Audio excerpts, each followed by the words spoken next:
Hello বন্ধুরা, আপনাদের আজকে খুব সহজ সরল রেসিপি নিয়ে হাজির হয়েছি। সেই রেসিপিটি হলো দোকানের স্বাদে ডিমের চপ। কিভাবে তৈরি করবেন ঘরে বসে।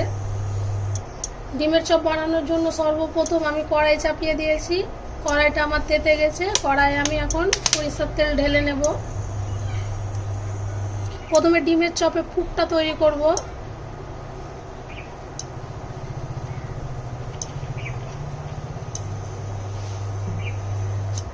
সরিষার তেলটা তেতে গেলে আমি এই তেলে পেঁয়াজগুলোকে দেব। আমার তেলটা তেতে গেছে, আমি পেঁয়াজগুলোকে দিয়ে দেব। আমি 3টা মিডিয়াম সাইজের পেঁয়াজ খুব ছোট করে কেটে নিয়েছি।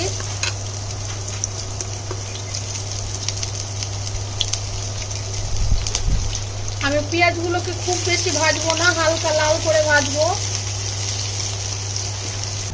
আমার হালকা লাল করে ভাজানো হয়ে গেছে পেঁয়াজগুলো। আমি আদা রসুন বেটে রেখেছি, আদা রসুন দিয়ে দেবো। 1 চামচ রসুন, ছোট চামচের 1 চামচ আদা। আদা রসুনকে ভালো করে পেঁয়াজের সাথে কষিয়ে নেব। কাঁচা লঙ্কা কুচি 3টে, একটু নেড়ে নেব।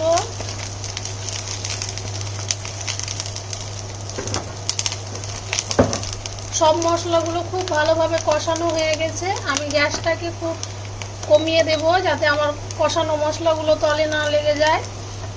আমি 4টা যে আলু সিদ্ধ করে রেখেছিলাম, আমি ওই আলুগুলোকে হাত দিয়ে একটু ভেঙে ভেঙে দিয়ে দেব।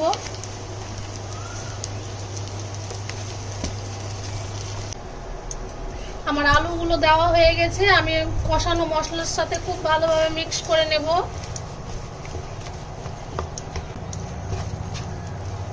আলুগুলো খুব ভালোভাবে মশলার সাথে কষানো হয়ে গেছে। আমি এবার শুকনো মশলাগুলো একে একে দিয়ে দেব। সর্বপ্রথম আমি দেব স্বাদ মতো লবণ,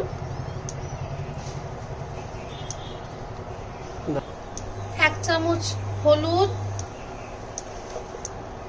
জিরে 1 চামচ, গোলমরিচ 1 চামচ,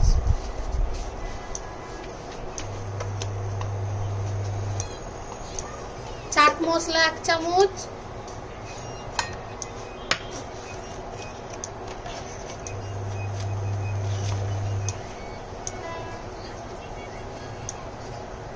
রেড চিলি পাউডার 1 চামচ। সবগুলোকে খুব ভালোভাবে কষিয়ে নেব, সুন্দর একটা পুর তৈরি করে নেব ডিমের চাপের জন্য। আলুগুলোকে খুব ভালোভাবে কষিয়ে নিয়েছি। আমার খুব ভালোভাবে পুর তৈরি হয়ে গেছে। আমি শুধু ধনেপাতা দিয়ে দেবো, তাহলে আমার পুর রেডি হয়ে যাবে। ধনেপাতা দিয়ে 1 থেকে 2 মিনিট শুধু এভাবে নেড়ে নেব। আমার পুর রেডি হয়ে গেছে। আমি গ্যাসটাকে বন্ধ করে দিয়েছি। আমি আবার পুরটাকে ঠান্ডা করার জন্য একটা পাত্রে ঢেলে নেব। আমার পুরটা ঠান্ডা হয়ে গেছে। আমি হাতের সাহায্যে খুব ভালোভাবে পুরটাকে মাখিয়ে নেব।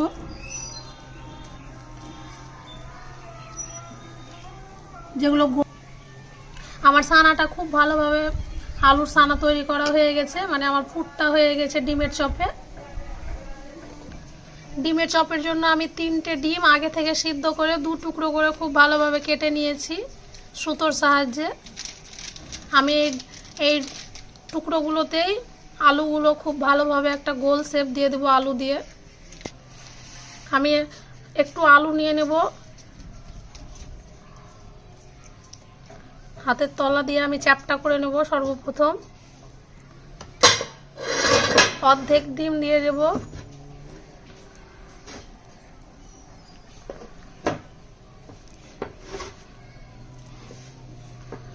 কম পড়ছে বলে আমি হালকা আলু দিয়ে খুব ভালোভাবে একটা গোল শেপ দিয়ে দেব।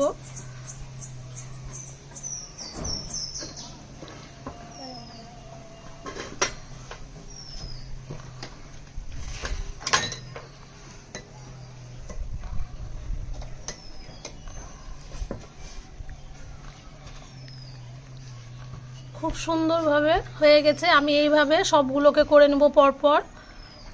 ডিমগুলোকে খুব ভালোভাবে আলু দিয়ে ডিমের শেপ দিয়ে দিয়েছি। আমার সবগুলোই হয়ে গেছে। এখানে আমি 2টো ডিম ফাটিয়ে নিয়েছি একটা বাটিতে। আমি এবার লবণ দিয়ে দেব, খুব ভালোভাবে মিক্স করে নেব।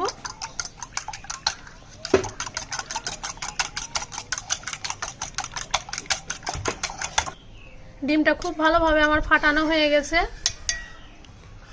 আমি ডিমের চপের জন্য এরকম টোস্ট, পাপা বলে, টোস্টও বলে, এগুলো আমি খুব মিহি করে গুঁড়ো করে নিয়েছি।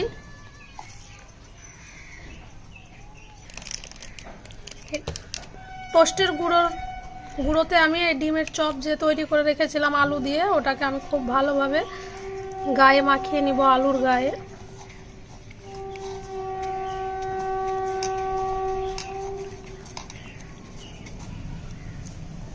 টোস্টের গুঁড়ো খুব ভালোভাবে মাখানো হয়ে গেছে।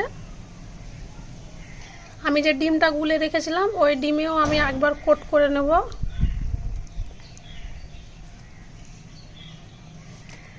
আমার হয়ে গেছে। আমি টোস্টের গুঁড়োতে দিয়ে দিচ্ছি, আবার টোস্টের গুঁড়োটা খুব ভালোভাবে মিক্স গায়ে লাগিয়ে নেব।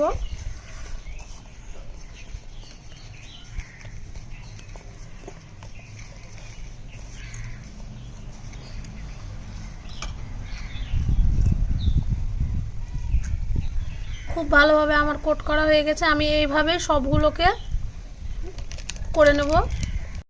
সব ডিমের চপের গায়ে খুব ভালোভাবে কোট করা হয়ে গেছে। আমি এবার এই ডিমের চপগুলোকে খুব ভালোভাবে ভেজে নেব লাল করে। ডিমের চপ ভাজার জন্য আমি কড়াইটা দিয়ে দিয়েছি। কড়াইয়ে আমি তেলটা ঢেলে নিয়েছি। কড়াইয়ের তেলটা দিতে গেলে আমি ডিমের চপগুলোকে খুব ভালোভাবে ভেজে নেব। আমার তেলটা তেতে গেছে, আমি একে একে দিয়ে আমি সবগুলোকে খুব ভালোভাবে ভেজে নেব। ডিমের চপগুলোকে লাল করে ভাজবো।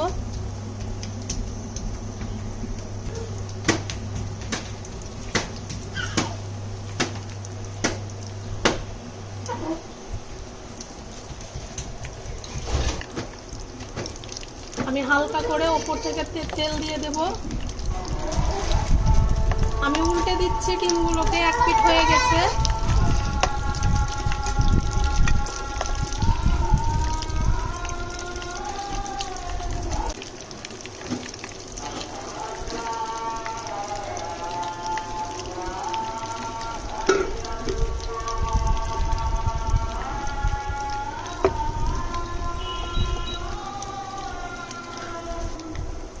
আমার ডিমের চপগুলো খুব ভালোভাবে লাল করে ভাজানো হয়ে গেছে। আমি আবার ছেঁকে তুলে নেব।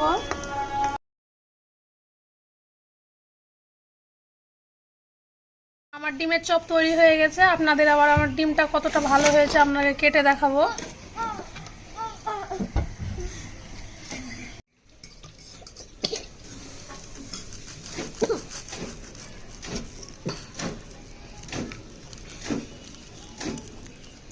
দেখেন বন্ধুরা, আমার ডিমের চপটা কতটা সুন্দর হয়েছে।